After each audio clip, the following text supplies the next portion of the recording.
back to Real Reds, talking an authentic football fan channel dedicated to Manchester United. This is your breaking news show. It's been just over 24 hours since that horrible defeat at Anfield. We as fans are still licking our wounds, and I'm pretty sure the players will be doing as well. Back in training this morning, so there's lots of things to discuss around that. I've got Aaron alongside me. How are you doing, Aaron? Just spending the day trying to block out everything that happened yesterday, to be honest. Yeah. It was bad, wasn't it? Really, really bad. Yeah. We're definitely going to discuss it. Don't worry about that, and we'll break it down because I'm yet to get your thoughts yet on the show. So I'm interested to get into that. We've got a couple of reaction bits, including Gary Neville's podcast and his comments after the game. I want to touch on a couple of them. And we're going to discuss the ownership situation. We've had a couple of updates on that, and we'll take a brief look at the games this week. So a little mini preview for you guys. I don't know why. My throat's been fine all day, and as soon as I start the show, it just starts fucking up. I have no idea why, but yeah. There we go. But before I dive into these topics, guys, on the table, make sure you subscribe, like, and share the channel. If you want to see reaction from last night's game when we did the review, it was me, Dan, and Sam, then make sure you go check that out after this show. A very, very interesting reaction. So I'll just leave it at that if you want to go check it. I'm going to start with the sale of the club, Aaron. The Rain Group have indicated the Glazers are still willing to accept a takeover by prioritising offers to complete a full buyout for United, basically. At least 2 US-based equity funds have indicated they'd be willing to purchase a minority share for Manchester United, but have been told by Rain that the takeover bids will be considered first. Now, Sheikh Jassim bin Hamad Al Thani, I think his full name is. I'm somewhere around that. No idea. Yeah, it's Qatari. Let's just go with Qatari. You're right. Simplify it. His bid is currently in pole position. That's what's coming out today. His final offer to buy United should be around $5 billion, and his ambition is to make United the biggest club in the world without changing what works. Like Ten Hag, whose work is valued, the idea of recruiting a major player per position is gaining ground. This is all coming out from Fabrice Hawkins. So it's a little bit of, well, it's like half and half. It's a little bit of regurgitation, but some a little bit add-ons to the details as well. So, like I said, Qatar in pole position, Aaron, with a £5 billion bid. They've been placed as priority as it stands. How do you feel about this back and forth with the sale of the club? Because for me, at the minute, we're hearing one thing on one day, and then it's completely different the next, innit? So where does your emotions currently stand with this thing? I all think it's just business tactics. It's just driving up the price, playing hardball, really. Just because for me, that's just saying that, let's release that. We're not dismissing minority, like funding. But I think it will be majority sale, and I do think it'll be Qataris that take over, just the sheer amount of money they've got. But obviously, they need to keep interested parties to drive up that price, because Qataris go in with a certain amount of money and everyone outside it straight away. Now we can't match that. Yeah, Glazers aren't going to get that $5-6 billion that they want. But now I do think it'll be a majority sale. Just talk about the Qataris even buying out the other ones as well. Because Glazers have 69%, don't they? And then there's a load of little Class B and Class A shares. So would that take, if they bought that, would they be removing United off the stock market as well? Would that just be like full? Again, I'm not a financial expert. I wouldn't know. I tried looking into the whole Class B and Class A shares, and because I don't even know. Yeah, I don't even know how much the stock market controls of shares of exactly. Yeah, he literally had to speak to someone from Bloomberg or one of them financial experts for that. I have no idea. But now, in terms of that, I feel it will be a full takeover. I feel like they just have to keep that on the table. Yeah. As driving obviously a hard bargain, because they're not just going to fold at the first bid or whoever the first amount of money thrown at them. They're going to, what the Glazers are like, they're going to pinch every single penny that they can get out of this deal. Oh yeah, for sure. And they'll drag it on for as long as it takes as well. Like 100%. if they really, really wanted to, they would honestly. If they knew, if you said to them now, look, the negotiations are going to go on for the next year or so, or 2 years, but you're definitely going to get your £6 billion. They drag it out. Oh yeah, they would, 100%. For a fact they would. They'd plaster over the transfer windows, and they'd make do with what they're doing. And eventually, you just know that it's all about that, innit? I just think they are in, ironically, a bit of a weird, strong situation, because if they were to sell straight away and decide to sell at the end of Ollie's season, then they wouldn't have got as much money, and it would have been. I think it would have been quicker because of the situation that the club's in. It's not. It wasn't great, was it? So they just Yeah, kind of that's want it. to sell it up, but bing bang bosh, and then it's done with. But now Ten Hag's obviously yesterday was an absolute nightmare, which we'll touch on. But aside from that, it's been pretty fucking positive. We've won a trophy already, and we're probably going to get top 4. So they're probably looking at the revenue now and the money that's going to come in, and then the money for the transfer window, and they're thinking, you know what, we actually don't need to move as much as we thought. Yeah, that's it. They could even like wait to the end of the season and be like, "Look, we've got Champions League now. We've won a trophy." Like that. Well, that's add a bit more onto it. Like, Yeah. Well, value for United in general. Anyway, if they've got Champions League football instantly, it's just like an extra. Was it 50 to 100 million? The value. Yeah, we need like 100 million or something. Mm. I do think it will be a full sale, and I do think it'll happen soon. But the Glazers are that like hard faced that it wouldn't surprise me if they dragged it out. If they got past someone and was like, "No, we're waiting for more." But nah, I just hope that it is done by summer because we need it more than anything. It's funny you say hard faced because obviously we've seen the quotes coming out from Avram saying that he's still got this. I can't remember the exact word. I'm paraphrasing here. But emotional connection. Yeah, emotional connection. That was it. And I was thinking, you absolute lying bastard, mate. You Glazers are the hard, like you just said then, hard nosed, mate, in every single business deal. When they was going through the fucking Super League and all that kind of shit, which was like the biggest, breaking, hottest news at the time, and everyone was on the say a word. Didn't say shit. Just sat in their offices over in America, hardly communicated. Threw out a thing for the fans to say, we'll start communicating with you via Zoom or whatever it was. It was one phone call and then it was dusted. So don't chat to me that you're emotionally connected to this club. You've never been in your life, mate. Like I remember when the Super League collapsed or something. Sky Sports had managed to get a reporter to, I think it was Avram. He was getting out of his car and he just, with the biggest smile on his face, he just was refusing to speak. And I just thought, you're not even asked. I think Jay Motti described him best when we did an interview with him. We was discussing him, and he was like, they're all just like spoiled brats. They've all inherited this money from Malcolm, basically. And it's got to a point now where the majority of the Glazer family want to sell the club. And the siblings are arguing over, no, I want $1 billion, I want $1 billion, I want this. And they're all stepping in line. And he says, every year there's a new Glazer that we didn't know about that comes to pick up some dividends or comes to take the share, out of the milk pot and all that kind of shit. Like, they are. So true.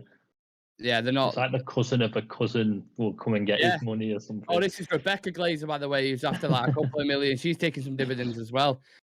So yeah, there's been zero emotion attached to this club. I remember watching a talk. I think it was Avram was giving a football team or something like that, and he was like, "Excuse me, Americans, for butchering your accent," but he was like, I remember when Ronaldo first came to Manchester United at the age of 16. What a wonderful player.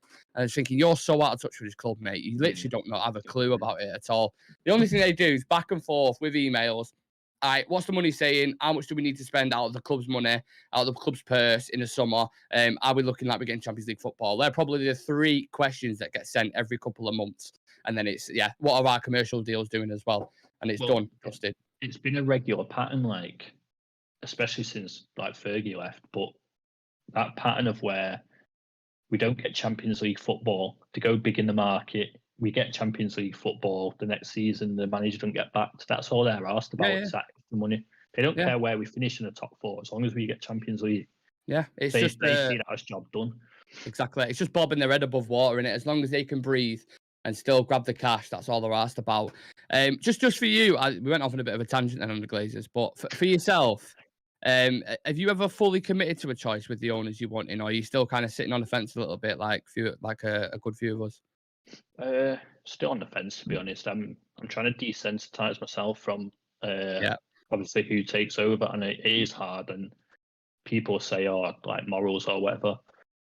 Obviously, I still have my morals. I still keep them fully intact, but I need to remember that it's not me taking the money, and it's not me negotiating, so I can't even have a say. It doesn't matter. None of the fans have had that. We can have a voice, we can have an opinion, but that's it. Ultimately, it's going to be who's got the bigger checkbook, to be honest. So No, I'm still sat on the fence. I just want someone that's got United's best interests at heart now. Like someone that actually wants to invest in the stadium, the training ground, the squad. That's all we can hope for. Yeah, that's the weird thing, because I think Qatari investment, they're going to plummet everything into the community, everything into the team. Like it will be the best selection for it in terms of what they're going to inject into the club and everything around it. Obviously, we know the stuff that it brings. We've spoken about it so many times. Like, I don't want to, risk of repeating myself with human rights records and all that kind of stuff. But I just think whoever it is, there's going to be some conversations amongst the fan base. And no one's going to be happy, regardless, whoever comes in. So, as fans now, we can voice our opinion. But ultimately, was it March, something like that, by the deadline, like when it's proper done, it'll be like they could just say, yeah, US investments come in last minute. They've offered us more than Qataris, more than these guys, more than them guys, and we're going to go with them, unfortunately. Yeah, that's what I mean. So it's like I'm trying to not get invested into a certain party or against a certain party, because at the end of the day, we have no control. So we've just got to hope that it's best for the club, and that's all we can do. Yeah. Just a quick one on the players and the staff, though. Again, we are definitely going to touch on the performance yesterday, because there's so many things that have come out from it, like the reaction and stuff. But there was a thing that came out from Rob Dawson on ESPN this morning. It says Manchester United staff have been assured there should be clarity on the club's ownership situation before the end of the season, despite concerns that the process has stalled. Do you think this could be a distraction for players and managers? I know they're saying they're not getting involved in it and they don't think it, but put yourself in Rashford's shoes, for example, or Bruno Fernandes, or one of these guys. If you're sat here in the dressing room, you know about the talk going on outside, innit? Yeah, that's what I mean. I'd like to think it wouldn't, but then I'm not that naive to think that it wouldn't at all. Because remember when obviously Chelsea were being taken over, Yeah, and results started to dip and that, and Tuchel was doubling down for ages, saying, yeah, it's not going to affect us and all this. And then in the end, he actually had to admit, yeah, that it's having an effect on players. Zuma, etc., didn't want to re-sign because he didn't know where he stood. So yeah, it might do, even like young players like Garnacho and that. Has it been announced that we've tied him down, or is it still like it's just image rights now? So basically everything's agreed, aside from it's a little complication with image rights, and then they're going to announce it. To be honest, I'm surprised they didn't announce. Usually United's kind of go-to thing is when we have a bad result, they'll announce like a new contract, extension. You know the script. So yeah, it could even affect like certain players signing or players coming in. The players will just want to know. They might in the back of their mind be thinking, this might affect our summer.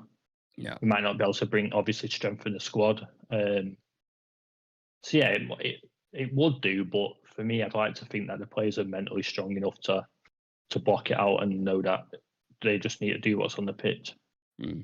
I just think as a manager, it must be a fucking nightmare, innit? When you get the amount of stuff you've got to deal with anyway. 10 hours. Actually, what 10 hours dealt with already.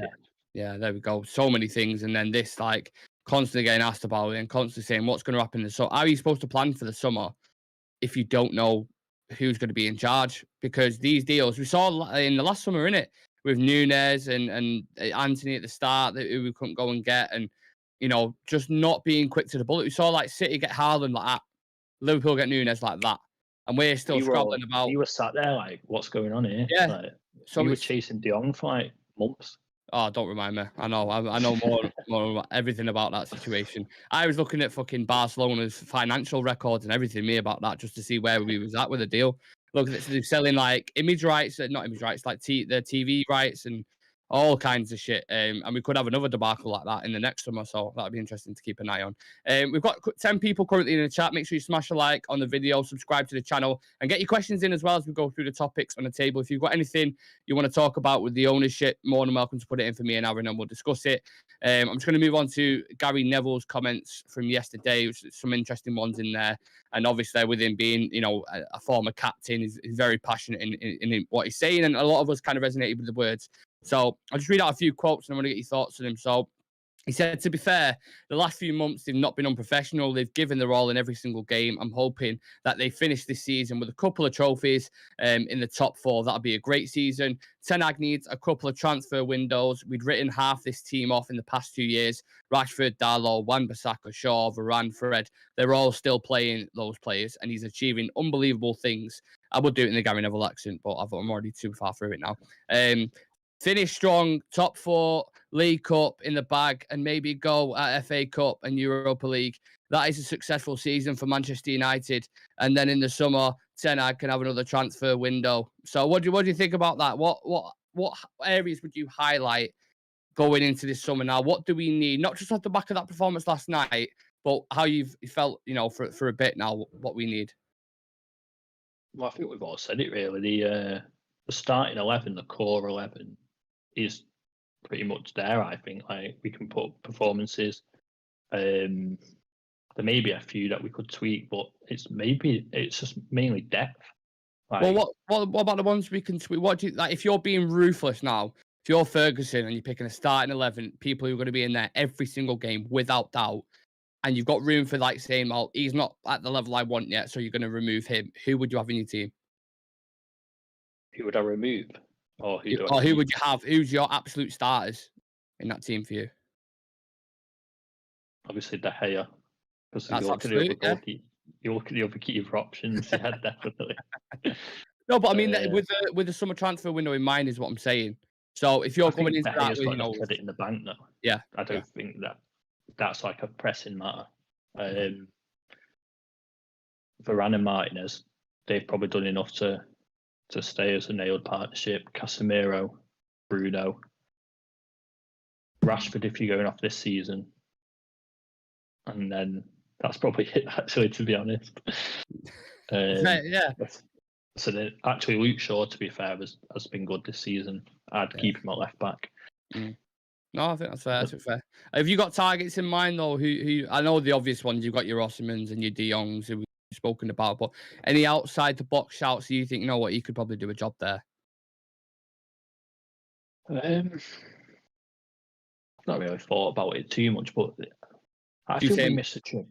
Go on, sorry. I'm gonna say if you say Memphis, I'm gonna add virtually roasting at your head. No, I'm sure he scored a hat trick or something the other day. But yeah, I don't know. Maybe something like I thought we missed a trick. That Weston McKennie. I really rate him. I think he's very underrated. I think he'd do a job at United. I don't know if it's all an option to buy that Leeds have got, or it's just a loan. I think it was 20 million. Did not buy 20 million, something like that along the lines. I'm not sure. It could be a loan, or it could be a loan to an obligation. But the way Leeds are going at the minute, they might get fucking relegated. Got obviously lost to Chelsea again yesterday, didn't they? So yeah, I just mainly players that would come off the bench. I think I'd take an outside punt. It'll be a hard deal to do. I don't know if he would come, but I would take Firmino in a heartbeat. Firmino, he's he's up. He's a Liverpool player. He's a free agent. Wow, that is a bold statement. That's giving me Paul Ince vibes. That, but the opposite way. I'm doubling down on that. I think he'd be perfect for United. He's you see how Weghorst plays. Yeah. I know he's finishing. Like Firmino's got better finishing. He's more technical on the ball. He's got better touches than that. But he'll feed Rashford and he'll feed Anthony. Like Salah, and you look at them seasons where like Salah and Mane were prolific. It was all going through Firmino. It's very sensitive at the minute though. Just after that, he maybe could have left that a couple of days and then dropped it. You know what I mean? I'm doubling down on it. Yeah, and I get what you're saying though. Like tactically, I think he actually really would fit in with the squad. To be honest, I want to read out a couple of comments. We've got a few people in there. So, Nick is going to nail these Qatari pronunciations. Okay, let's get Nick to say the Qatari guy's name 5 times quick. Okay. Say it in a mirror too. No idea what you're referring to there, honestly. Nick Miller from The Athletic released an article about Bruno's tantrum breakdown. I've never seen a journalist single out someone like this before. A lot of it is reactionary. People love us failing. I'll touch on that in a second. And Zoe's Media House is in here saying, hey guys, have you all recovered? And I think Dan's already answered that for you. 50%. Yeah, get in there. But it's going to be a sore one. To be honest, them kind of results, I don't think you ever recover from them, do you, Aaron? Like, it's going to be a long-standing thing. They're going to remind us about it, aren't they, in years to come? That's what I mean. I think a lot of it is reactionary. You're forgetting the greatest manager ever got beat 6-1 by City. Yeah. And that did tarnish his legacy or whatever. So it'll just be a small bump in the road. We'll all have forgotten about it by next season or whatever. That gives me a perfect segue, actually, because the next kind of quote coming out from Gary Neville, he mentioned literally that we were just talking about, saying United had a big loss under Sir Alex Ferguson, like a few times. Like the one you mentioned with City, there was one to Southampton, I think, like 5-0 or 5-1, and a couple in the same week as well, like when they lost 5-0 and then 4-0, but they still went on to win the league. So do you see this? Obviously, we're a completely different team, completely different manager at the minute. But do you see this as a blip, or is there something inside you at the minute where you feel like, you know what, I think that could happen again, maybe at another point in the season? The only thing that concerns me is, remember when Ollie came in? Yeah. And one of the first things he said is, I need to get this team running. The running stats are dreadful. Was that Ragnick, wasn't it? Was it not? Ollie as well. Oh, Ollie as well, was it? Yeah, because Ollie said, I remember his mantra was, I want to have the fittest team in the league. That's what Ollie used to say. Okay. So obviously, I forgot even Ragnick said it. Yeah. So there's two managers before, and then the two games in recent memory where we've been slapped is Brentford and obviously Liverpool, and there are two lowest running stats this season. Yeah. So it's like, when the going gets tough, why does the effort drop out? Like, that needs to be addressed. Like, why does the effort just go to an all-time low when things aren't going our way? Sorry. So it's like, is it a mentality thing? Is it like one or two players that are instilling that into other players? But whatever it is, that needs to be addressed, because we can't go 2-3 goals down every time and lose our head. Yeah. And it was every player. It weren't like, I take your point 100% about the ones that are still here. Your Luke Shaws, your Rashfords, your Freds, them guys, because we've seen it multiple times under them this season as well. Brentford, Man City, Aston Villa, all away games where we go a couple down, and for whatever reason the team just completely capitulates. Sorry. But in that team yesterday, you had, combined Champions League winners like 9 times. You had the Sandro Martinez World Cup winner, league winner, Anthony's won trophies. Like, that's what confused me, because it's not like a second string team. This has got senior players who have won the lot, mate. Like you say, it's not like a few people. It's worrying, and it's the whole team. Yeah. So, like, where's that stemming from? Is it like a culture that's already been there? Is it like the main group? You know what I mean? Yeah. If you're in like a certain atmosphere, it breeds obviously to other players or whatever. So is it something that's already still at Carrington, that's still mentally in the players, or is it? I don't know. Yeah, because I thought we was way past it now. Like, we've lost once. Is it in 25 games or something since the? Oh, I don't know what it is since the World Cup. We've lost once to Arsenal, and that was away. We've lost. I've seen a stat. We've lost 3 games in 30. It's 30 odd games or something. 33 games or something like that. 34 games. There you go. You look at the ones we have lost. That's where the effort will be dropping. But it's like, do you know what? All season I've been saying about, we've got the fight back in us. We've got resilience, but that all went, like, you see, even against like Arsenal when we lost like basically last minute. We were fighting to the end in that game. Yeah.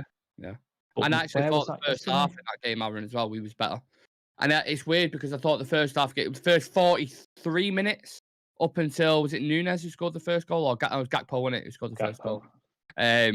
I thought we was the better team. Like, it went the exact same way as every Liverpool game has gone pretty much this season, where they start all right, they look okay, they don't really take the chances or carve out enough, and then at the back they're like a cardboard tap and they just leak it. You can get in behind, there's so much space. But even like the potency up top, it just wasn't there at all. Like, you got it into good areas with Bruno, Rashford, Weghorst. I was crying out for like a Bergkamp. I know what's the word? Not convenient. Controversial. I know it's controversial because it's an Arsenal player, but I was crying out for someone like that, kind of like a Bergkamp in that 10 yesterday, and we would have been 2 or 3-0 up, because Weghorst gets it, and for all the praise we give him for, his off the ball work and stuff like that, when he gets on the ball, he moves like the 67 plus, mate. Yeah. He's really not. So I was looking at it thinking, playing through. Eye of the needle. Come on, it's perfect. He's there. He's running in behind. Rashford's on the line. He's not offside. And that happens so many times. And then when you don't take your chances, second half, that's on the defense more than it is for the attack for me. Like, I've never seen as bad as a defensive performance from United, I don't think ever. And it's got Varane and Casemiro in there. It's mad. We just absolutely crumbled. It's like we looked like we'd never played together in that second half. Yeah. But it's like I wasn't even worried going in at half time because you think the past whatever games as well, so obviously the amount of games that have been coming. Yeah. We grow into the game second half. Like that's how we've been playing. So I wasn't even worried. I thought we'd go a goal down, but we could quite easily bring one back. But when it got to 3-0, I knew it was going to get ugly. Like I wanted to turn it off then, but I held on to 6. But it was like I just knew. You could just tell by the body language that it was going to get ugly, man. I didn't expect 7. Every time they did what we do to other teams, every time we was pressing up for the goal, counter attack, 4 versus 3, 4 versus 3. It could have been 8-0, 9-0. Like 7-0 is really, really bad. But you're talking that could have actually been double figures, really, in reality. We could have played another 90 minutes and we wouldn't have scored a goal. Yeah, we would not have scored a goal. It was a really, really bad day at the office. I'm going to get into a few comments. We've got 30 people in the chat. Make sure you subscribe, like, get your questions in. It's always Media House saying I couldn't watch Sky Sports News for 2 days. Everyone is ripping us apart. I'm the absolute same because every time I get a Twitter notification now, because obviously we run this channel together and stuff, I want to keep in the loop about United news. But every notification that's coming through is like 7-0 United, how they got battered and how they did this and where it went wrong. And I'm just like, I've had to put my phone on Do Not Disturb because I just, draining the life out of me. Adam saying scoring 7-8 shots on target is just unbelievable. Their forwards had the game of their lives. Yeah, Gakpo 2, Nunes got 2 and Salah got 2 as well. The finishes on some of them, the chip from Gakpo in particular and the Salah's on his right foot. Ridiculous. Unbelievable. Zoe saying freak result, even Fergie had freak results, and remember we're still growing. Agreed. And then Zoe's Media said, Nick, up until Liverpool, how many games did we play within a matter of weeks? We were bound to lose at some point. It's our second loss since the World Cup. Now, I absolutely appreciate that 100%. I get that it happens. Freak results can happen. The reason why I'm bothered is because this isn't like it's a freak result in the first 5 years. This is because the 6-2 at City, where everyone was like, look, batterings can happen. You're playing Man City on the day. They can beat you. The game at Villa was very weird. Unai Emery's first game in charge, where they look like the better team in there. And then the games like yesterday, 7-0. Like, if a team can fall apart like that, I don't have confidence in him in the big games. I know we just won trophies, but imagine if they did that in a Champions League final. Or imagine if they did that in towards the end of the season when you're in a title race. The pressure it'd be unbelievable. I think the worrying thing is, as United fans, it's like PTSD because not even a season ago we saw this body language like week in, week out. So it's like it's worrying and it's still there. We thought, like you said before, I thought that had gone. It was long gone. But it's kind of worrying. Is like, are we going to revert to type when the going gets tough? That's what I mean. And the horrible thing is, every time we play them away now, all they're going to do is worry about. We're going to worry about that. Yeah. And they're going to look at the stats, they're going to look at previous games, and they'll be like, last 2 times we played there, we've conceded 12 goals. Yeah. 12 goals in 2 games. It's unbelievable. So then, even the away fans are going to have this nervous energy going into the game. It's just going to be a horrible game at Anfield. Probably for the next, we're probably going to need a good result to get away from that now. Yeah. And don't get it twisted. Last time we won there, I think was Anfield was like 7 years ago or something. But it's always tough when you go there. I appreciate that. I think a lot of us would have taken a draw even prior to us kicking off. 100%. I know a lot of the United fans were saying that, and I would have done the same because Anfield is a tough place to go. When you go 3-0 down and their forwards are on fire and the crowd behind them, it's tough for anyone. But I did not expect that at all with the way the Madrid result went, where they just they went 2-0 down and they just absolutely plastered them within minutes. And I saw a similar thing even when we was 1-0. I was like, okay, all right, it's not too bad. We can. Yeah, I thought the same thing. Same thing with 2-0. I thought it's bad. It could get away from us there now, but United have still got it in them now to go score. I believe. And then the third one. It was that third goal that just killed us. I was like, oh shit, this is getting bad now. So yeah, Dan saying 20 games in the last 75 days for Manchester United, which is bad, isn't it? Like, they did look fatigued yesterday. I don't know what you think. Yeah, I thought we'd look fatigued for a while. What game did we? What game was it? Might have been West Ham. or even the cup Newcastle. final. Yeah. The way we started, I just thought we don't even look up to it. But like I say, we've grown into games, but I suppose it's going to catch up with you. And that's again where depth comes in massively. Like Liverpool have struggled this season because they haven't got depth. Obviously, we're lucky that we haven't really had any big injuries. But yeah, like we've all said it this season that we're 1 or 2 injuries away from being fucking McFred and that, you know what I mean? Or Alanga starting. Yeah. For me, that needs to be addressed. Like that's the main thing in the summer. Get some squad depth in. Well, that's the issue, isn't it? Because it's all good saying like, you know, like Ajax fans would testify to this. He rarely rotated. He never ever rotated with them, and that was a criticism that they had, saying sometimes the players just, you know, you not pretty much draining them to a certain extent, because to expect that level of games, that volume of games, and the amount of time is tough at Premier League level. It's hard to maintain that. Yeah, and the games, some of the games you play in Barcelona, Arsenal away at the Emirates, Man City, like in you know what I mean, in that kind of order, it's very very difficult to keep up. And we always felt at the channel as well at some point it was just gonna one of these results were gonna happen, because you can't maintain that level. I don't care what anyone's. Even like I think literally just thought in my head. Then even like we got physical drain, but emotional drain. You know what I mean? Yeah. Like we've had 2 obviously big legs against Barca. Yeah. We then play a cup final. We then go to Anfield, all in a short space of time.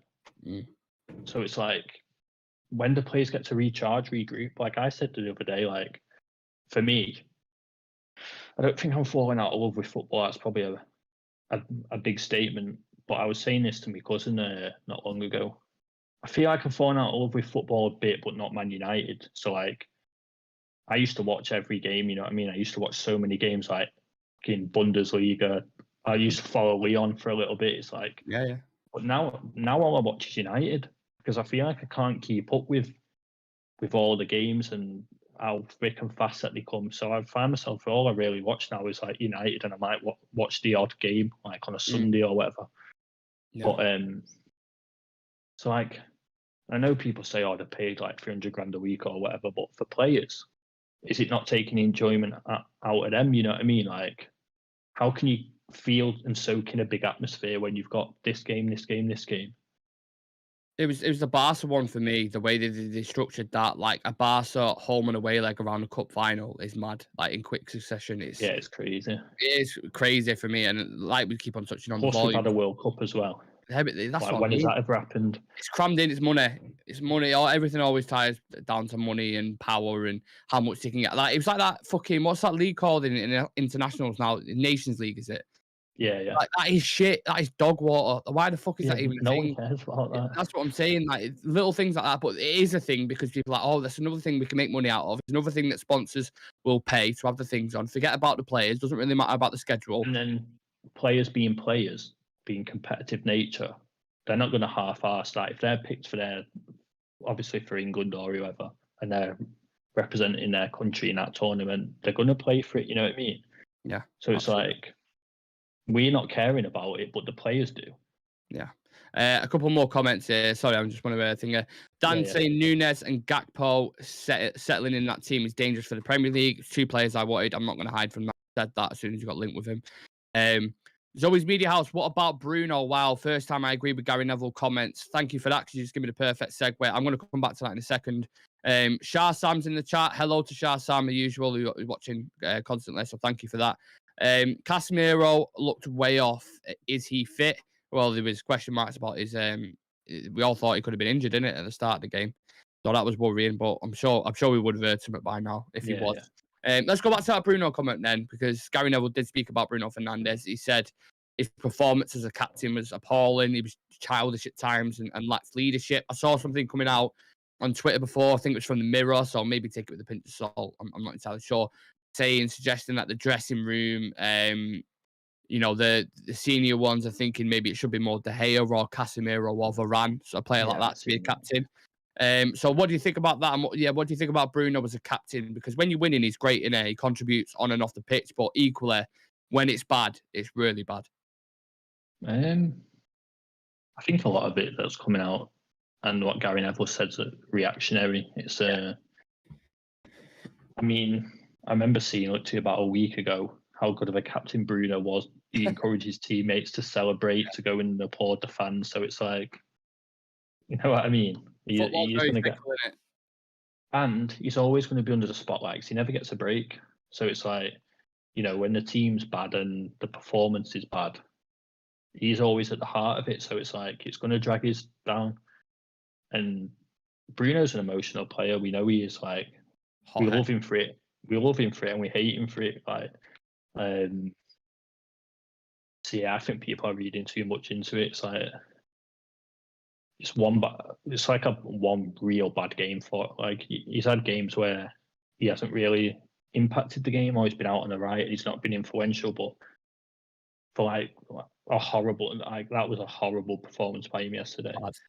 Really but then it's like when you're playing every minute of every game, you do one of them games. You know what I mean? And the whole team had that game. So it's like, I remember times where, and I'm not making excuses and I'm not trying to deflect it. Yeah. But I remember times where fucking Wayne Rooney lost his head, lashed out and got sent off. I know Bruno didn't get sent off. I remember Roy Keane lashing out at Alan Shearer and even Haaland and you know what I mean, and getting sent off. So were they not the right leader for United? Yeah. I think the only thing is with that I'll come back to you on is the credit in the bank with them players in it, because they'd the serial winners at the time and because they'd won a lot. It's easy to kind of not push it aside. Me, in that group of players, if I had to write down like my top three that I know can deliver a moment, I'd double down on Bruno's in that list. Yeah, like, yeah. I'd agree with that. Definitely.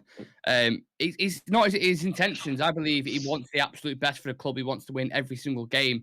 I just think he lets his emotions get the best of him at times. And on a pitch at that level, what Rooney did, can't do that. But the thing is, Rooney. I know Bruno's output is incredible. I know you look at his stats and his assists and his goals, fantastic, unbelievable, undoubtedly. But Wayne Rooney, for me, brought so much more to the game than Bruno Fernandes does. Do you know what I mean? He does. He does, but it's that with that. Do you know what I mean?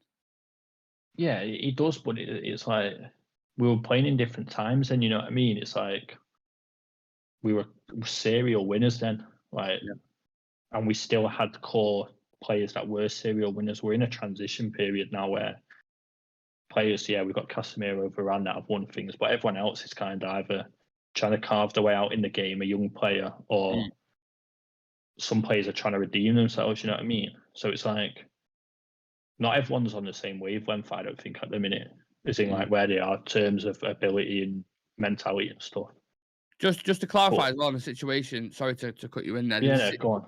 There was a situation yesterday where he apparently I reacted to it as well because just going off like pure live thinger that he refused to come off, or not refused, he wanted to come off, but it wasn't that. He was just asking about his position.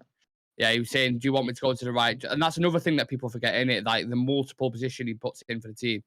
Well, that's what I mean. Like, everyone was raging about it. And I think I actually said in the comment section on the show yesterday, the review that you did with Dan and Sam, I put in the comments, apparently he refused to come off. And then I was like, but I haven't seen it yet, because I didn't want to jump on him, because we know how the amount of times that they said, Ronaldo didn't go and clap the fans or he stormed off, but he actually didn't. You know what I mean? It was just twisted that way. Yeah. So I don't know. I'd feel like everyone's going to pile in on him, aren't they? And then watch, he'll do something amazing on Thursday and everyone will forget about it and he'll be a great captain again. That's football for you, innit? That's the way, the name of the game. 20 odd people in the chat. Please do like the video. There's only 6 people that have liked it, so please push us into double figures and subscribe to the channel as well. We've got loads of content this week. We've got the 90-minute nightmare show tomorrow, which is a brand new show, new concept. Aaron's came up with their name, so thank you for that. But it's basically, if you've heard of Room 101, if you've ever watched that show where you basically put a pet peeve into a box that you absolutely hate, it's going to be football related, and it's going to be a couple of lads on the show. So make sure you tune in for that. We've got the Real Betis preview on Wednesday, and then the match day on Thursday as well with a watch along, a Q&A and a breaking news show on Friday with me and Shreyas, and then the preview for Saturday and a watch along on Sunday. So loads of content this week.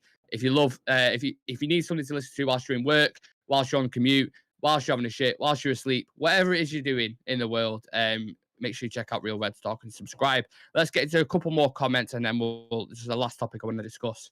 Let's have a look. Because there's an interesting discussion going on in the chat. Dan saying players not tracking back after losing the ball is criminal. I agree. Adam saying to give up that after going 2-0 down is what worries me. You need a mentality of never say die. And I thought we had that, but we haven't gone down by 2 recently. It's only been 1. And then we've always come back as well. We've gone down 1 goal and then we've gone on to win it. The third is when we lost our heads. Yeah. Shah Sam saying never thought I'd see our players make such poor passes in such a big game like that. Do you think Bruno has got burnout? I won't be fucking surprised because he's been a robot. If anyone can claim burnout, it's fucking Bruno. Yeah, the distance he covers. You're talking he covers 11 to 12k per game. Easy. I don't know how many games he's played so far this season. I need to check that out. I need to have a look at it. I might actually do a solo show on that because he is inhuman at this point. Where he's playing every game. If we didn't have him this season, I remember a discussion going on about this, about Donny van der Beek maybe playing in his position or whatever. And there was one game, a very rare game, what Bruno misses because his injury record's phenomenal. And he was out and Donny started. It might have been Bournemouth or I can't remember what game it was. And it was like, whoa, like you notice the difference in the drop off from when he wasn't in the team. It's a massive, massive drop off from him. Yeah, so. I remember being at a game this season. I don't know if it was a cup game. And Donny started in the 10 and Bruno didn't start. And it was just like, yeah, this kid ain't up to it. You know what I mean? He just doesn't bring the same intensity or he just doesn't grab hold of a game like that. We ain't got a player that does grab hold of a game like Bruno, I don't think. Yeah. And he is a risk taker. He is a bit of a hothead, but look, at the end of the day, he's our hothead and he's our risk taker. So people in the comments, I want to know, if not Bruno, who would you have as captain then? Yeah. It's hard to say off the back of that result, isn't it? Because you're looking at everyone and like everyone melted there. I don't think any one player can know. Maybe Fred, not as a captain, I'm not saying, but yesterday. I was going to say that. No. Them words were never. That'd get clipped if that was out of context. Thing that. No, but I mean, like if anyone was okay yesterday, if you talk about the best performer, it's probably Fred because he just did what Fred does. In comparison to everyone else, like their usual level. Best of a bad bunch. Yeah, absolutely. It was a comment there as well saying we missed Eriksen, but I think we do miss Eriksen in certain games, but not that game yesterday. The game was too quick for him. Yeah, I think he would have been another one amongst the list. He'd got swallowed up in that game. Yeah, if he started instead of Fred yesterday, not a chance, mate. You wouldn't. Yeah. So yeah, we've spoken about Bruno Fernandes. How do you handle the fatigue of certain players when every game's so important at the minute? Like, do you approach this how we do with the Brentford game? The play, obviously after that game, it was like everybody's running. Ten Hag went on a run with him, but it's not as if you can do that in a minute because the players are absolutely fucked. So if you're the manager now, how do you handle this situation, you think? Love to know what he had in store from this morning because apparently they all turned up at 9 and he'd already been there 2 hours this morning. Yeah, just a black coffee and like just fucking a stare. Yeah. We ain't got the luxury of resting players because it's like if we want to win the Europa, is he going to field a strong team on Thursday and try and kill the tie off, obviously, at Old Trafford? Yeah. And then you've got the Premier League again, which we want to maintain the distance on obviously third. So it's like the only game I can see where a rest could come up is Fulham in the FA Cup, but then it's like, does he want to win the FA Cup? You know what I mean? It's like, for me, I think he has to sacrifice one of the trophies, honestly. Which one would you sacrifice? Probably Europa. Really? Imagine doing that though, and then we don't get top 4. But that's the risk. That's what I was about to say. It's a drain on your schedule, but then if you don't make top 4, you look stupid for throwing it. So it's like, but I'm confident we do make top 4, but it's just ridiculous, the schedule, man. Like, and Europa does kill your schedule because it's like an extra round in it than the Champions League. Well, we're in the quarterfinals now, aren't we, in the FA Cup? So, if we win all our games, we've got 3 games left, is it? Yeah, obviously quarter, semi, and then... There's no double legs in the semis now, is there, in the FA Cup? Or is there? No, they've scrapped it, haven't they? Yeah, I think they scrapped it. So it'd be 3 games left. Whereas Europa, we've got 2 games against Betis, and then we've got is it the semi-finals? Or round of 16? I mean, at the minute. Round of 16, isn't it? round of 16. Yeah, so then we go into the quarters, which I don't That's know. what I mean. Yeah, it is long, but for me personally, I'd actually rather win. I think I'd rather win the Europa, to be honest, than the FA Cup. It's a I'm tough just one, though. confident. I'm just confident we make top 4. So it's like for me, I think we can throw that competition. But then it's like probably more. Is it more prestigious than the FA Cup? The FA Cup's kind of lost its. It's like thing now, and it's not as big as it used to be back in the day. Yeah, it's losing its tradition and its magic. Yeah. So, if Sam, if you're watching, I'm not on the YouTube thing at the minute. If you can put a poll out on the chat, I'm curious to know what people would rather. Would you rather, if you had to drop one trophy, would you rather go for the FA Cup or would you rather go for the Europa League? Either let us know in the comment section or Sam, if you can put a poll out on that. What about them games this week, Adam? Betis, Southampton. Do you think they're the perfect games to bounce back? Yeah, because if we want to win Europa, we have to bounce back. You know what I mean? Like, are you expecting them to though? Like in your heart of hearts, do you think? Yeah, I'm expecting it. I don't think it's going to derail the season now. I always thought we had another heavy defeat in us, but I just didn't think that heavy. Just through fatigue, and we're not fully there yet. I knew we weren't fully there yet. I think fans have got carried away. Some thought we was in a title race. But nah, I knew we weren't there just due to the depth, and that was what we even said on the channel, didn't we? I think we all knew it was going to catch up with us, but I just didn't think it would be that heavy defeat. But we'll bounce back. Yeah, if you want it to catch up with us, you want it in a shit game, don't you? Like something that's a bit of a throwaway game. Yeah, like Fulham in the FA Cup, that would have been perfect for us, though. Yeah. And then you can kind of lick your wounds and you're like, right, we're out of a competition. I said the same thing about Europa League. I said, look, if we go out against Barca, I'm obviously going to be gutted because I do want to win that as a trophy. But you can accept it. You think about the games that we're not going to have to play either side of a cup final. We obviously already won the cup final now, but either side, you kind of looking at it and thinking it's probably better off for us, to be honest. Dan saying Europa League Cup will lead to a Super Cup. Shah Sam saying I'd go for the Europa League as well. Adam saying arguably FA Cup's more difficult than Europa with City left. Lol. Potentially a trophy near the start of next season. Look, I think regardless, he's going to take all competition serious. I don't think he's going to change anything up just because we lost yesterday. I don't think we both said he can't rotate. Like he can't. No, we can't. There's only a couple of players. Like I think maybe it's a bit so. But I just was speaking about Fred yesterday. He was probably the best player on the pitch, and that's the best of a bad bunch. So who do you put Sabitzer in for? That's the thing, because I think he's quality. I think he's good enough to rotate with, but then I don't know. I don't know if he could do the Bruno role. You know what I mean? No, I don't. Anthony, he brings a certain tactical significance when he's on the pitch, but then his output at the minute. Yesterday, he had 0 out of 5 crosses and 0 out of 5 dribbles. Them crosses were disgraceful. You'd never beat the first man. Yeah, terrible service. The left-hand side was just non-existent because Bruno was chasing everything everywhere, so we just had no outlet there at all. Vegas had the delicacy of a fucking like had concrete shoes on on a wooden floor, and then Rashford was very quiet as well, which I've seen a couple of times now. I know he's been amazing, but you look at the Palace performance, where he was very quiet, did nothing. You look at yesterday as well, very quiet, did nothing. He's still got that in him, I think. Yeah, but he needs to be unlocked. I think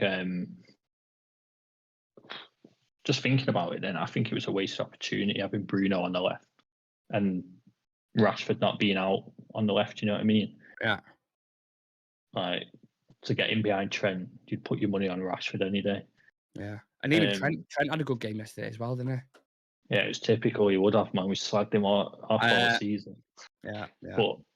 But just going back to us bouncing back, I think we bounced back because of one, the manner of obviously the defeat, conceding 7, but it's who we've lost to as well. So it's like we need it's a bigger reason to bounce back. If we'd have lost 7-0 to, I don't know, like Chelsea or someone like that, yeah, we'd be gutted, but it wouldn't hurt as much as to Liverpool. No. So it's that's like the worst one you could lose. That's what I mean. So there's 2 reasons now. Like they have to bounce back. Yeah. Well, I hope so. I certainly hope so. Don't forget, we will have the preview for the Real Betis game on Wednesday. We'll have a couple of lads on for that. And then the watch along on Thursday. I'm hoping we bounce back because if I've got to do another watch along where I've got to watch 5, 6, 7 goals get slung in the back of the net, I can't cope with it. I had to turn the We're on stream off. Thursday, so it better be better than what we Yeah, I were think watching on the weekend. you and Sam are both there, aren't you? To be fair, so Yeah. yeah, I hope we get the result even more for that sense, and we can all be celebrating and do the review afterwards. Yeah, I'll read a couple more comments out, and then we'll wrap it up there. So Dan saying, still waiting to see Casemiro and Sabitzer start together. That's another interesting thing. I think Sabitzer when he came on in the cup final looked really good. There's a couple of things that he did like in life at United. Quick thoughts. He started against West Ham, didn't he? I'm sure he did. Yeah, Didn't he test the keeper early on? Yeah, through the legs as well. Yeah, he's been all right. And Shah Sam just said he could play as a 10. I know at Leipzig he played on the wing. He played as a 10. And then Nagel's been bring that same. I think you could afford to play Sabitzer as a 10, maybe against a team who are going to low block it, like a Burnley or whoever, I don't know, Everton, let's say, for example. Maybe you can afford to do that. I'm not sure. But I'm willing to try Sabitzer. Ilanga's not good enough for me. I wouldn't rotate him at all. And there's a couple of others who maybe I might, tinker with. Malacio, maybe, if you want to give Shaw a rest. I think he's been all right in a minute. And then Wan-Bissaka for Dalot. But apart from that, your drop-off is too big from Maguire to McTominay's.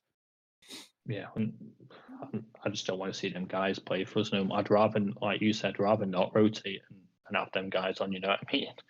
Yeah. Like, I don't know, man. It's that hurts us more, I think, because it's like when you get a replacement come in and say they're like not 100% a match, but like 80%, but they're going like dropping off to 50%. You know what I mean, of the player that's been replaced.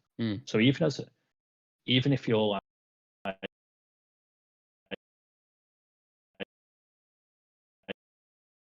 you're not as confident. Oh no, I don't care what anyone says. You're not as confident. You know what I mean? Yeah. So it's like that affects the team. Like you won't be as confident playing out the back without Casemiro. Like we're horrible at playing out from the back, but Casemiro kind of brings that calming influence. Yeah. But you haven't got them two on the pitch, and you're changing the way that you play. You know what I mean? Quite literally, I've seen Alessandro come on as a sub in like the City against Leeds, was it? I think as a sub, and he's like changing the game from the back. That's how important. He was doing it in the World Cup as well. Yeah, that's what I'm saying. Like when Liverpool were so good, like that, when they had that mentality monsters and they would just run you off the pitch, it was because they swapped one out. Yeah, and do you know what? It wasn't what individuals bring, because it was just like a well-oiled machine. They swap one for one and they just give the same output. We don't have that. Yeah. It's all about patterns and relationships on the pitch, and we've tinkered and chopped and changed with different players. We've had players injured who have been out. We haven't had that real consistency. That's why I think you'll really see a 10-man team next season proper after the transfer window. I think so. Another pre-season, I do think it'll be different. But for now, we're doing all right. If you would have offered us, top 4 on a trophy, every single United fan, I think. Yeah, that's what I said at the start of the season, but I said it, but I didn't believe it. And it's like, I think it was us two who said it, actually, wasn't it? When we did predictions, it was only us two saying trophy and top 4, I think. But, it is what it is. It is what it is. Check the shows out this week, guys. I said 90-minute nightmares tomorrow with a few of us. Betis preview on Wednesday, and then the match day and the rest. So subscribe to the channel, smash the like on the video, check us out on social media, Instagram, Twitter, TikTok, at Real Reds Talk. The links are in the video description or just at the bottom of the graphic. Follow that handle. And I think that's everything. So cheers for coming on, Aaron. If you've got any final thoughts, you're more than welcome to leave us with them. No, just let's get behind the team now. Let's not start like turning on. I've already seen people turn on Bruno, Ten Hag. Let's just go into Thursday. Let's pick up where we left off and keep going, man. Because we're not fully there, but we're in the right direction. We need to remember that. Yeah, absolutely. Perfect. We'll end on that. Cheers, guys. Take care of yourselves. Have a lovely day, and we'll see you tomorrow. Peace. You